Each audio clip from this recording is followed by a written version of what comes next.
جمہوریت کو کمزور ہونے کا اور کمزوری کا احساس نہ دلائے.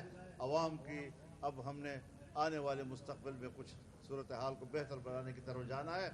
دنیا اس وقت آپ کا ساتھ دینا چاہتی ہے. مجھے پتا ہے چائنا آپ کو سرکاری طور پر خط لکھ چکا ہے کہ ہم پاکستان کے مختلف شعبوں میں آپ کے ساتھ کام کرنے کے لیے تیار ہیں، اور ایگریکلچر میں، تمام محکموں میں، یہاں تک کہ مواصلات میں، ہاؤسنگ میں، کہاں کہاں وہ آپ کے ساتھ تعاون کرنا چاہتے ہیں.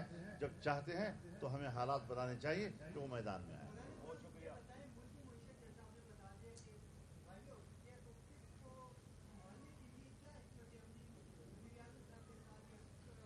اسی پہ لگے ہوئے ہیں حضرت. یہ ایک دن میں نہیں ہوتا. ہم پہلے قدم سے اپنے کام کا آغاز کرتے ہیں اور میڈیا آخری قدم پر ہم سے سوال کرتی ہے. تو یہ مسئلہ تھوڑا سا ہے اب اور ہمارا. جی ابھی تو حکومت نے متفقہ فیصلہ کیا ہے کہ جو بقیہ مدت اب باقی ہے اس کو پورا کرے.